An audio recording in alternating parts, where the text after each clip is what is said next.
Continuamos aquí en Multiverso, donde la ciencia es protagonista, donde conocemos lo que se está haciendo por parte de diversos científicos y científicas de nuestro país y el aporte también que contribuyen para nuestra sociedad en materias que son tan relevantes como abordar, por ejemplo, la crisis climática, la escasez hídrica y muchos otros temas más, como el que vamos a tener el día de hoy respecto de los terremotos provocan apariciones de oro. Es lo que vamos a conversar con Andrés Tazara, académico del Departamento de Ciencias de la Tierra de la Universidad de Concepción. ¿Cómo está, Andrés? Bien, Pamela, muchas gracias. Muchas gracias por estar con nosotros. ¿Vio los ejercicios de los alumnos? Estaba viendo algo, sí, algo estaban ahí sacando unas raíces cuadradas, medias complejas. Sí, no entendí mucho. ¿Qué estaban haciendo? Estaban de alguna forma estaban aplicando algunos ejercicios que se liberaron por la PAES. Ya. Así que ahí preparándose para la prueba y quién sabe estudiar ahí con usted. La prueba de aptitud académica. No, la PAES, no. ¿Usted esa es la que vi esa? yo, sí. Sí, yo rendí la PSU. Sí, ¿cómo hemos evolucionado? Sí. Profesor, la pregunta que tenemos para el día de hoy, ¿los terremotos provocan apariciones de pepitas de oro?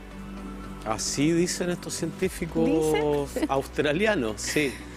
Sí, es súper interesante, bueno, todo en el contexto, ¿no es cierto?, de un artículo, un paper que apareció hace poco en una de las mejores revistas de geociencias del mundo y que ha llamado harto la atención, ¿no? Estaba siempre la duda en la comunidad, yo no soy experto en el tema, pero algo leí ahora, de cómo se crean las pepitas de oro, realmente. ¿Cuál es el proceso que permite que se concentre tanto oro de la manera, digamos, de una pepita? Siendo que los fluidos de los cuales precipita el oro, hay que entender, digamos, de que todos los metales, el oro, el cobre, en general vienen dentro de fluidos que son agua más CO2 y más un montón de otros solventes que se exsuelven de los magmas, ¿no? Dentro de la Tierra. Cuando tenemos un volcán en superficie, por debajo hay todo un sistema magmático complejo con magma, gases, fluidos, y estos fluidos son los que transportan entonces los metales, pero el metal viene súper diluido dentro de esos fluidos y la duda era cómo entonces se logra concentrar tanto para formar una pepita. Y claro, estos científicos, o sea, estaba la idea, yo creo que la hipótesis existía de antes, de que en realidad el proceso está asociado, ¿no es cierto?, tiene que ver de alguna manera con los terremotos, en el sentido que son ellos los que cargan de estrés, de esfuerzo del sistema y podrían mecánicamente hacer que precipitar el oro. Y esta gente lo que hizo fueron algunos experimentos porque, digamos, generalmente las vetas de oro vienen siempre con vetas de cuarzo. Eso hay una asociación que se conoce, está siempre allí. Y el cuarzo tiene una propiedad que es súper única de todos los minerales importantes que forman roca, que es esta propiedad piezoeléctrica que se llama, que es la capacidad de emitir electricidad, de cargarse de voltaje, en definitiva, de poder transmitir electricidad cuando es golpeado. Es la base, digamos, de por ejemplo, los relojes de cuarzo antiguos, digamos, tienen un percutor que va emitiendo electricidad, el cuarzo va siendo apretado. Y lo interesante fue que, obvio, digamos, la idea es que los terremotos son los que golpean el cuarzo y emiten entonces estos pulsos de electricidad. Como que generan ese proceso de liberación. De liberación de electricidad.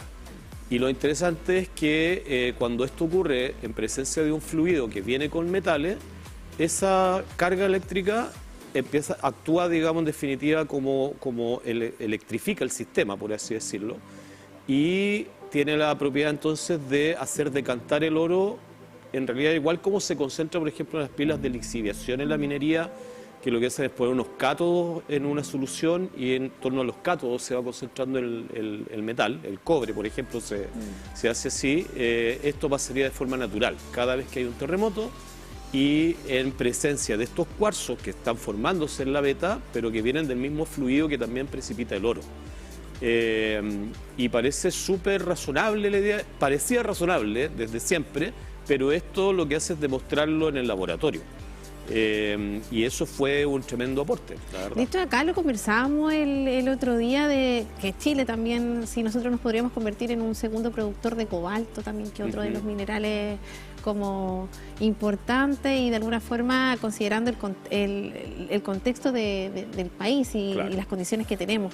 Y en Chile, ¿cómo aplicaría esta investigación o cómo impactaría también considerando que somos uno de los países más sísmicos a nivel global? O sea, la relación es como bien directa a nivel de que Chile es uno de los productores de oro más importantes del mundo también, digamos. O sea, Chile se reconoce como un productor de cobre, obviamente a nivel mundial muy importante, pero también de oro, porque los yacimientos de cobre grandes y de oro y de otros metales están todos asociados al mismo fenómeno, ¿no es cierto? El fenómeno este que te acabo de describir de formación de cámara magmática en un ambiente en el que hay mucha actividad tectónica y que por supuesto los terremotos están presentes todo el tiempo.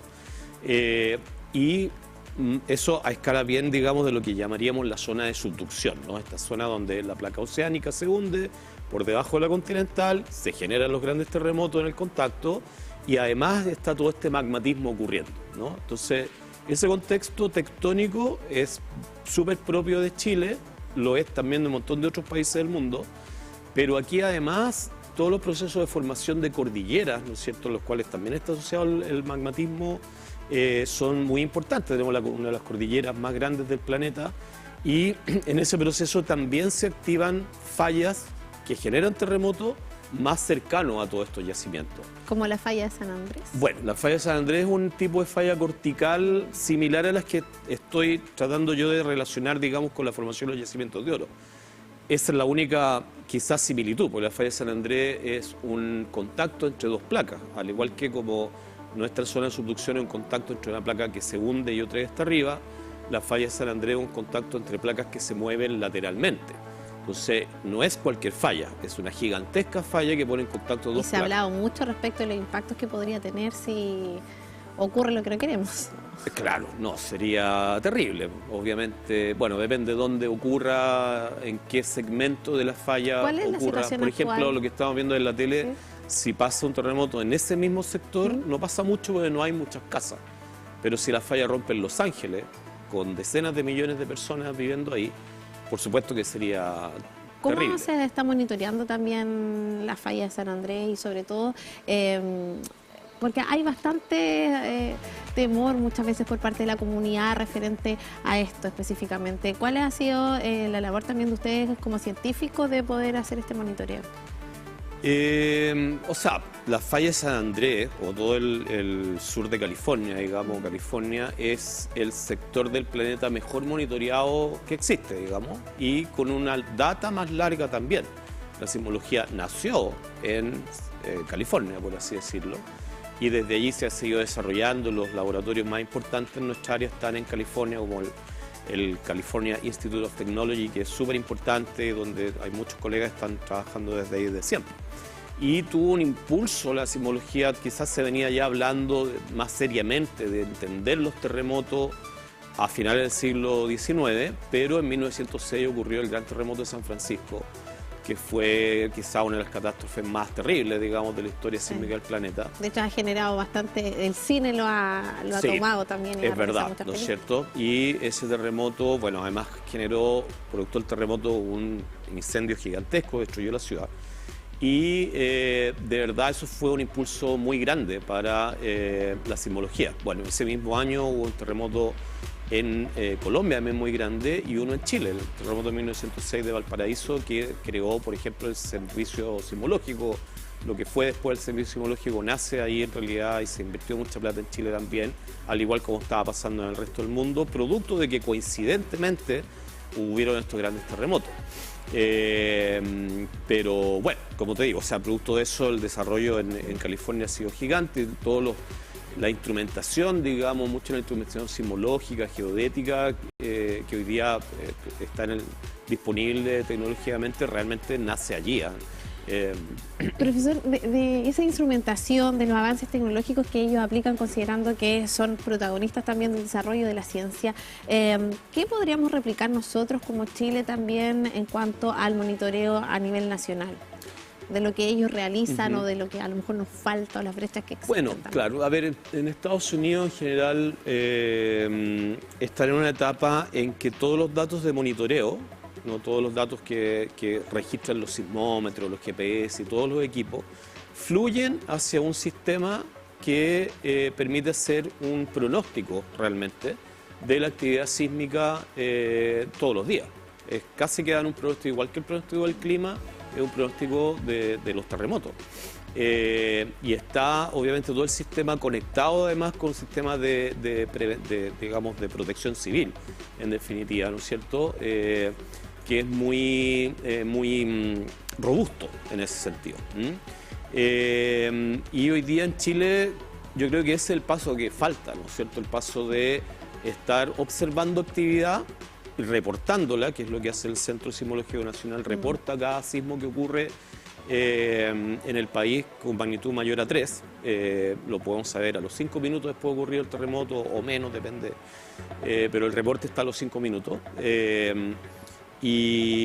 Pero nos quedamos ahí, digamos, no pasa de eso, ¿no es cierto? Podemos observar cómo se va desarrollando una crisis sísmica, por ejemplo, y podemos suponer que esa crisis podría avanzar hacia un evento mayor, pero no hay nada, digamos, ninguna herramienta que incorpore esta información, ¿no es cierto?, dentro de un sistema que permita ir actualizando una alerta desde el punto de vista más instrumental y más, digamos, basado en los datos, ¿no es cierto? Y, por ejemplo, hablando de esta investigación que está relacionada también con la minería y la exploración, ¿usted cree que a lo mejor también los privados pudieran ahora, considerando que está esta investigación, explorar nuevas oportunidades y ofrecer también ese apoyo desde a lo público para poder implementar estos sistemas? Mira, a partir de este paper yo creo que no, sinceramente, porque lo que hace este trabajo, ¿no es cierto? De ahí estamos viendo un poco, es quizás resolver una pregunta bien científica, bien básica en la ciencia, en la ciencia del oro, por así decirlo,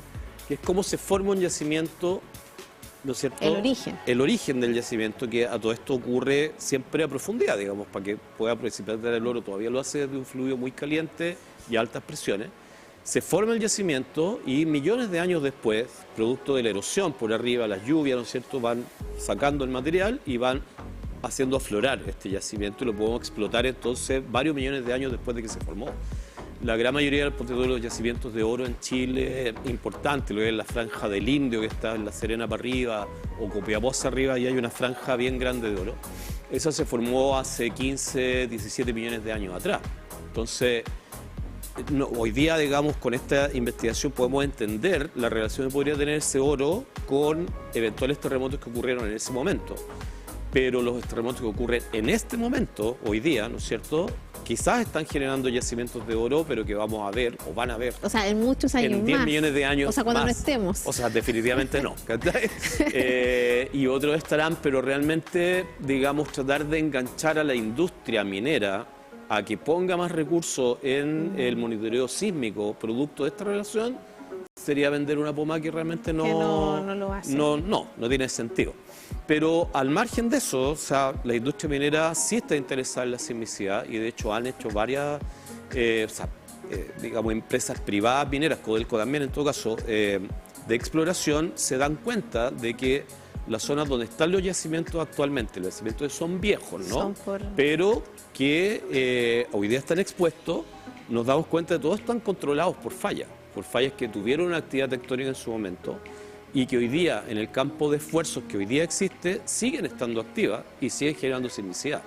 Entonces, es un mecanismo realmente para encontrar nuevos yacimientos, saber dónde están los clústeres, digamos, de sismicidad o los grupos de sismos alineados en estructuras, ¿no es cierto?, que se intersectan en algunas partes, sabemos hoy día que coinciden con la posición de los yacimientos. Entonces, sí hay encuentra que interés. hay una oportunidad y a lo mejor importante para la industria que ellos no sé si se motiven, pero de alguna forma vean una oportunidad también de apoyar la ciencia a partir de algo que también les retribuye a ellos. Como sí, de privado. todas maneras. O sea, ideal sería que se pudiera canalizar ese interés que hay en la empresa privada, ¿no es cierto?, en conocer la distribución de sismicidad. Paréntesis, ellos también quieren conocerla porque quieren saber cuál es el riesgo sísmico de sus propias instalaciones, digamos. Una mina está siempre expuesta a un terremoto, digamos, entonces también tienen ese interés, ¿no? lo que hoy día está ocurriendo es que contratan empresas privadas para hacer esto, o a grupos en las universidades, pero a través de contratos privados también. Pero no es que estén poniendo recursos realmente para mantener un monitoreo, es más bien hacer un barrido quizás de un área, entender dónde está la sismicidad, relacionarla con la estructura y eso que apoye como una capa más dentro de las muchas que tienen para ir a buscar nuevos yacimientos.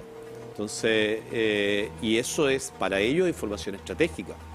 Gastaron millones de pesos quizás, digamos, en hacer una campaña geofísica, etcétera, y no la quieren liberar, definitivamente no. Entonces tenemos, de hecho, un montón de bases de datos en Chile que no están accesibles porque han sido pagadas por empresas privadas, digamos, y que son estratégicas. Entonces, no es tan directa la relación que uno puede establecer con la empresa privada. Yo creo que, por supuesto, hay interés en ello.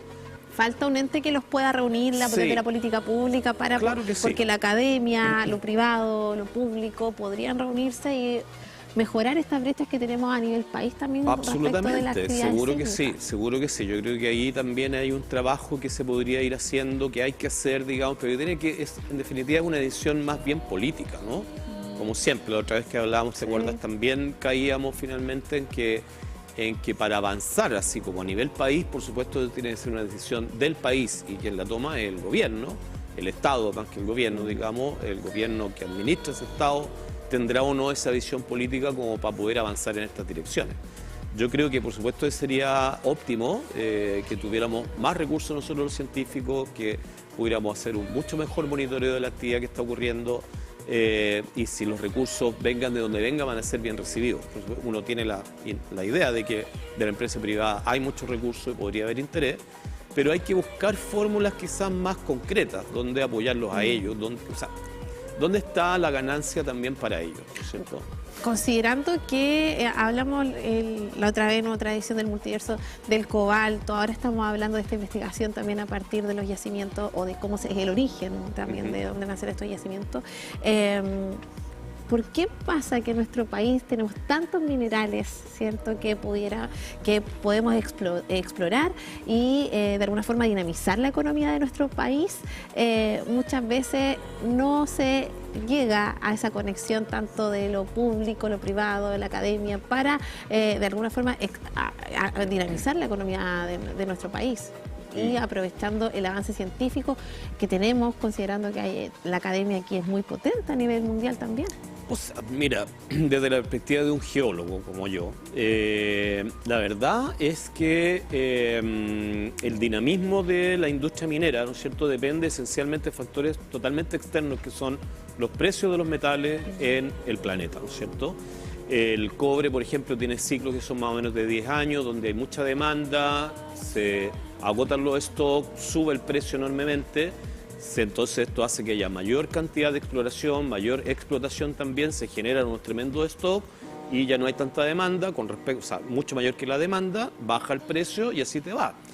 Entonces, digamos, algo donde uno no puede intervenir, ¿me entiendes? Tiene que ver realmente... ¿No es un campo que para usted sea muy explorado hacer esta conexión con la industria también? Digamos, es que la industria se mueve por factores que son eminentemente económicos, digamos.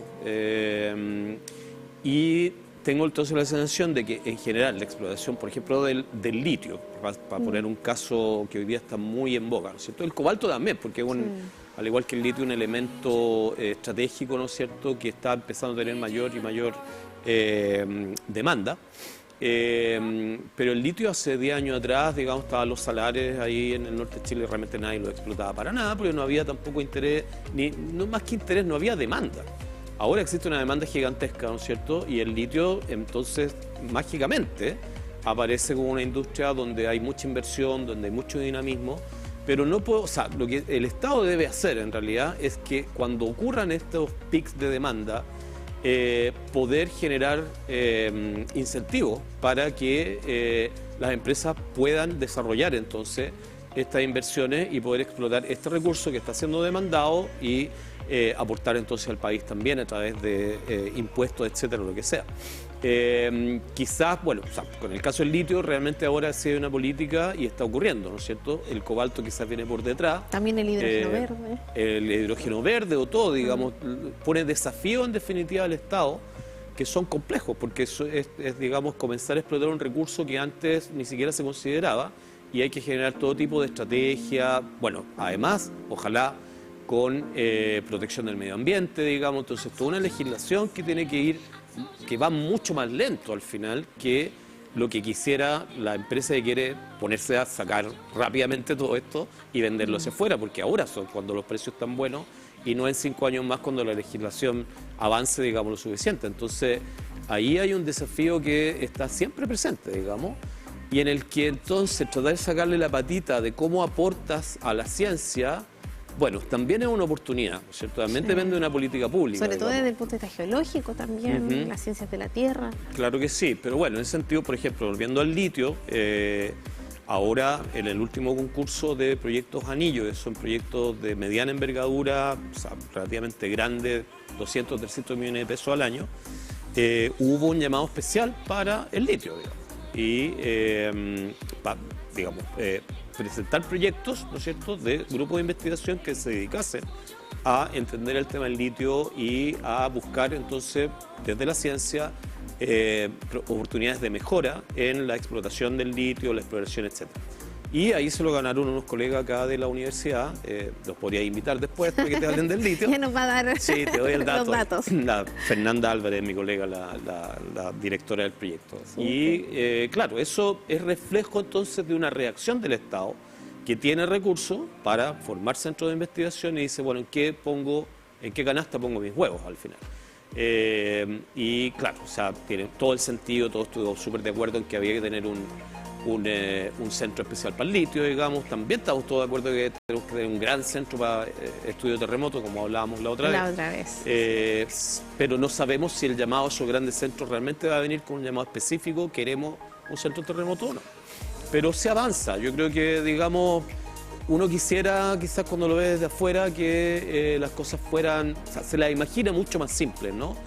Conectar acá con esto, pedirle plata a la gente, digamos, al Estado, poner más equipo, ver dónde están los terremotos, buscar oro con esto, ya, ok, pero la realidad es que es más compleja en definitiva y hay que ir avanzando de a poco. Nosotros, nuestra, digamos, quizás misión ahí es realmente presionar más, es mostrar la necesidad de poder tener mejores tecnologías y aplicarlas y también la capacidad que existe en el país como para poder hacerlo. Eso es otra cosa importante. Si aquí no hubiera gente buena, científicos, ingenieros, en definitiva, que pudieran hacer este tipo de aporte, no hablaríamos del tema, pero sí los hay. Entonces, están dadas las condiciones, pero el tema es ir avanzando, digamos, dentro de esa y realizar la divulgación. Por lo mismo, Multiverso busca también, a través de todas estas investigaciones que realizan diversos científicos y científicas de nuestro país, poder llegar también a estas masas, ¿cierto?, desde la industria, desde lo público, y visibilizar lo que está ocurriendo